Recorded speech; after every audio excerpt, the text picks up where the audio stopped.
Do you know that maritime law, otherwise known as Admiralty law, is a set of laws, treaties, and conventions that govern private maritime business and other nautical matters? Welcome to NIMASA This Week, the voice of maritime. I am Eugenia Abu. We thank you for joining us.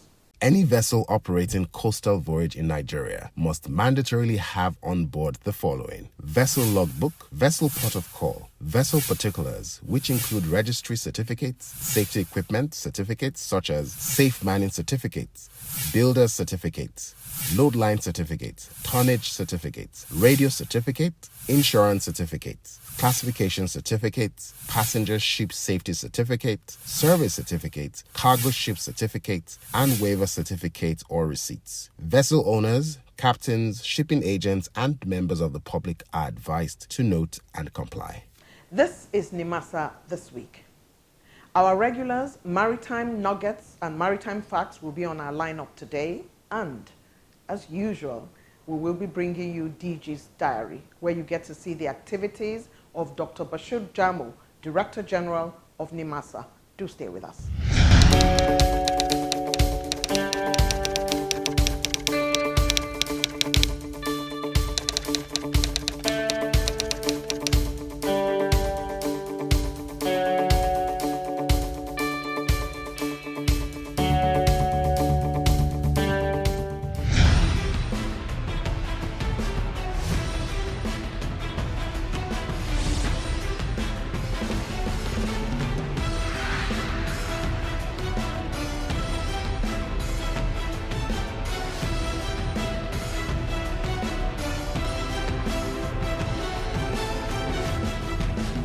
We bring you a report of the meeting the DG NIMASA, Dr. Bashir Jamo, had with the new Managing Director of NNPC Shipping Limited, Mr. Panos Gliatis. The executive directors, and other management staff were in attendance as Dr. Jamo commended the NNPC Shipping Limited for their role in ensuring the potential disbursement of the Cabotage Vessel Financing Fund, CVFF. Dr. Jamo announced that NNPC Shipping Limited had agreed to provide 9% out of the 15% financial requirement from indigenous ship owners, leaving potential beneficiaries to come up with just 6% of the value of the vessel they intend to acquire. The NNPC Shipping came in and agreed to take off 9% the beneficiaries. That's when the beneficiary is supposed to pay 15%. The NNPC Shipping agreed to pay the 9% and allow the beneficiary to pay 6%. That means to share the risk. Our discussions with NNPC Shipping did not stop on what they can contribute.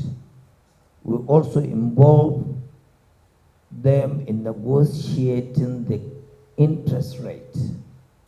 While noting that the essence of CVFF is to promote job creation and expansion of the shipping industry, Dr. Jamo appealed to the new NSL management to support NIMASA and see to the disbursement of the CVFF. The essence of the CVFF is to promote the fleet expansion, the cargo utilization, job creation, as well as expansion of the shipbuilding industry. With you, I think we can sit down, draw an action plan to see how we can move forward and ensure that we record a milestone within the next 6 months. Also speaking at the meeting, frontline ship owner and president of the Nigerian Chamber of Shipping, Alhaji Aminu Umar, expressed much satisfaction at the collaboration between NNPC Shipping Limited and indigenous ship owners. We have a collaboration and partnering position between us and NNPC Shipping. they have come with an open arm to partner the Nigerian ship owners, and under the auspices of the Nigerian Chamber of Shipping. And we wanted to show this to NIMASA to tell you that there is a good partnership going on, and we would like your blessings and your guidance and your support. Through this will open up a lot of opportunity for us who are operators in this industry. On his part, the Managing Director of NNPC Shipping Limited, Mr. Panos Gliatis, assured that under his watch, the previous discussions and agreements between NIMASA and the NSL would be expedited for action. We touched some issues, and I think we have many issues where we can cooperate and collaborate. And now I can promise you one thing. We will look at the matter that you raised, and within the time frames that you said, we will try to have a decision. That's my promise. The coming on stream of the Dangote refinery can be described as a major defining factor for the shipping industry in Nigeria in the year 2024. This is because of the movement of crude from the oil facilities in the Niger Delta to the Dangote refinery in Lagos. This is cabotage trade. However, to ensure that the regulators, NIMASA and the Dangote refinery are on the same page, the management of Dangote Port Operations paid a working visit to NIMASA, and the managing director, Mr. Akin Omoli, highlighted the need for business not to be impeded and regulations not breached by Dangote Shipping while providing services for Dangote Refinery. Thank you so very much with the management team of NIMASA for your support that you have given to our organization over the years. And we want to say that we could not achieve all of the successes recorded without the support of NIMASA. Make sure that business is not impeded. At the same time, regulations are not breached. We want to say thank you very much, sir. And you continue to surprise us by your unfeigned humility. In his response, the NIMASA DG, Dr. Bashir Jamu, commended the Dangote Group for seeking knowledge to ensure that the federal government is not shortchanged in any form in terms of dues accruable to the federal government. It is our duty to put our head together with you and ensure that we remove the gray areas. So I'm happy to receive you this afternoon, and I want to commend you. Instead of sitting down behind the comfort of your AC to write letter, you decided to come here yourself, to hear from the horse's mouth, to hear from the top echelon of the agency. What are we supposed to do? What are the do's and don'ts so that the refinery can flourish as law-abiding industry? It was resolved that a committee made up of staff of Dangote Shipping and NIMASA look at the provisions of the law, particularly the cabotage law, so that it will be a win-win situation for all parties. Now that you are here as a team, I think we have more explicit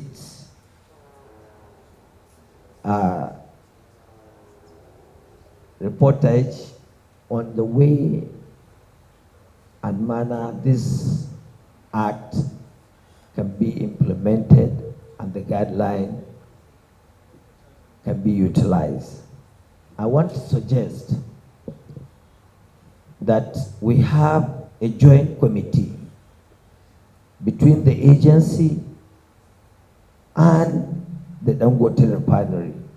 In this case, when we have a sizable number of persons that can sit down, look at the summary I have given you, where you did not understand, ask questions, explanation will be given to you so that you can take home the detailed explanation and what are the do's and don'ts so that we can have easy sell.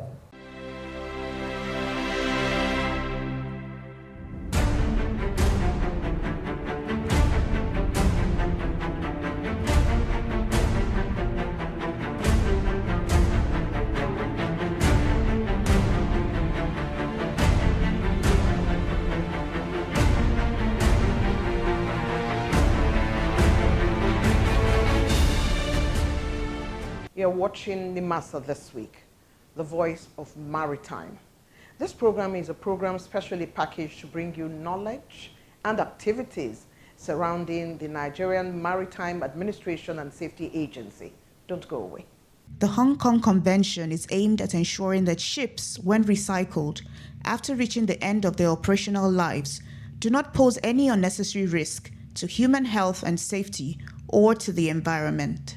It addresses all the issues around ship recycling, including the fact that ships sold for scrapping may contain environmentally hazardous substances such as asbestos, heavy metals, hydrocarbons, ozone-depleting substances, and others.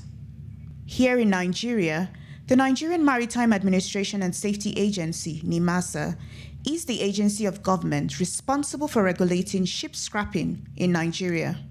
The agency ensures ship scrapping is done in an environmentally friendly manner in line with the provisions of the Merchant Shipping Act and the Hong Kong Convention, which the agency is signatory to. If you have a request to recycle a ship, your ship recycling, one of the major requirements first is that you must have a facility like this, which we refer to as a ship recycling facility. You must have an approval from NIMASA. Some team member comprising of MEM, safety, and labor will usually visit such a place and look at the area, then carry out some preliminary assessments. Like I said, from the international convention that is referred to as this Hong Kong Convention, we have drawn out some relevant areas or parts that you must comply with. Ships sent for recycling are required to carry an inventory of hazardous materials which will be specific to each ship. An appendix to the Hong Kong Convention provides a list of hazardous materials. The Merchant Shipping Act also makes provisions for regulatory framework guiding ship scrapping and what has to be in place before a ship scrapping yard is licensed to operate. As we know, in any ship, we have many hazardous substances that affect human life, especially the environment, our marine life also.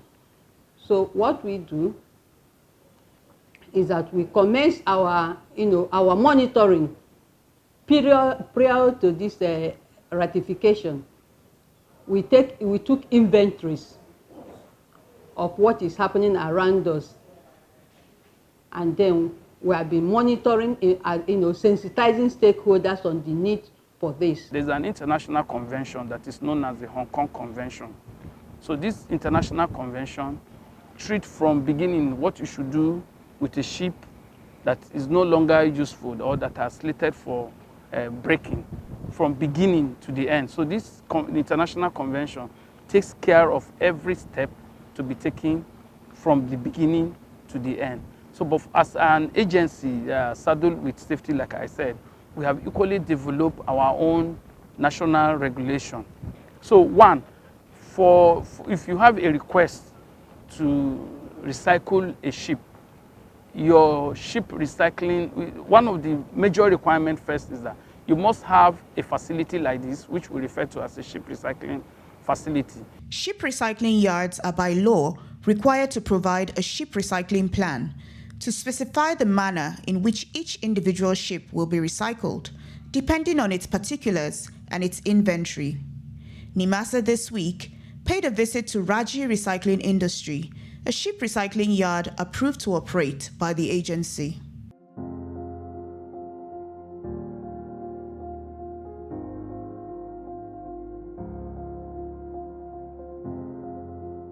The name of this company is Ragi Recycling Industry. If you look at, these are some of his certifications.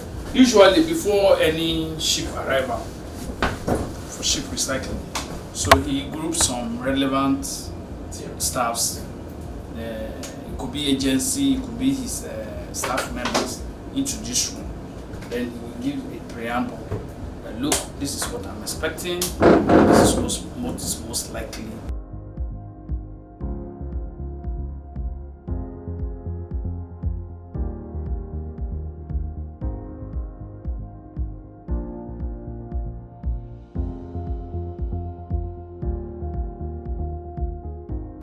Like this container, there's something we call oil spill boom. So in event of an oil spill while you are cutting, there's the equipment they use to protect the marine environment. We call it the boom. They are all stored here. This is the sludge tank. So the waste oil are not being pumped into the water. So it must be collected in a careful manner, and normally it can be stored here for onward transfer to end users. It's a waste to the ship, but not waste to some users, because you can use this to oil chains, some machineries. They run on this black, they run on black oil. Once operation is on, it is expected that you have some liquid inside here. That is what is referred to as foam. Some liquid here that in the event of fire, then immediately this one is engaged. You pump straight to the incident area to control the fire.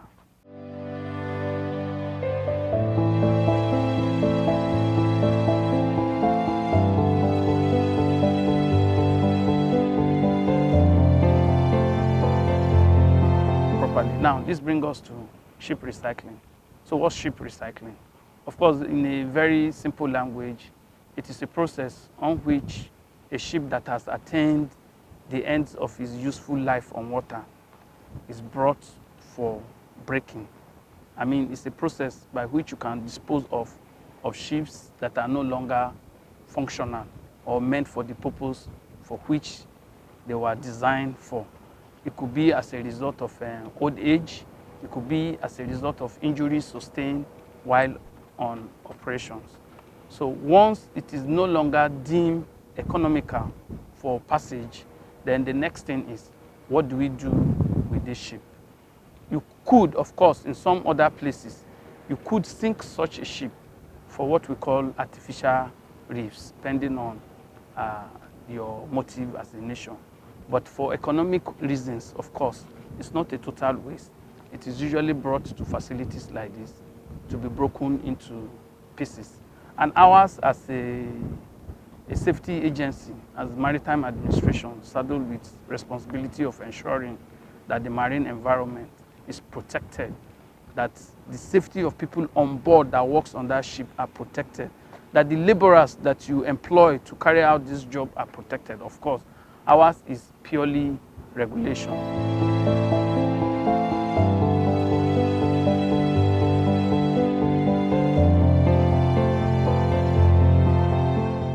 Once you are entering the facility, it is required that you document your name and your numbers, because in the event of rescue mission, we will use the register to know how many people are inside the facility.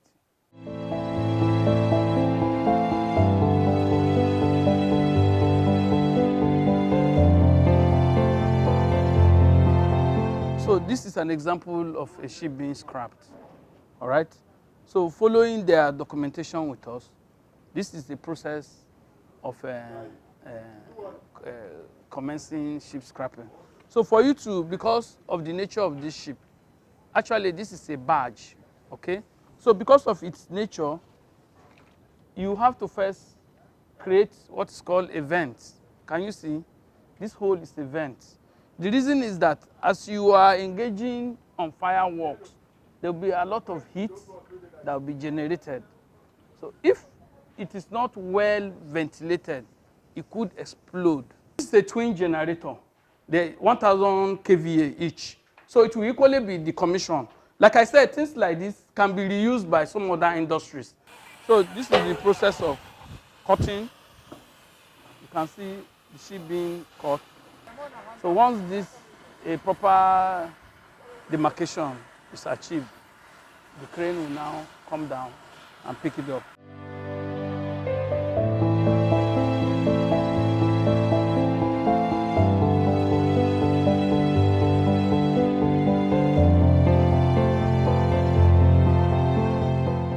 The scrap vessel supply business offers significant opportunities for profit and growth in Nigeria. The demand for scrap vessels and shipbreaking services is increasing due to the expansion of the maritime industry and the need for vessel recycling. This trend will continue, particularly now that Nigeria has a full-fledged Ministry of Marine and Blue Economy. The ship scrapping industry is considered a low-hanging fruit, beckoning on investors.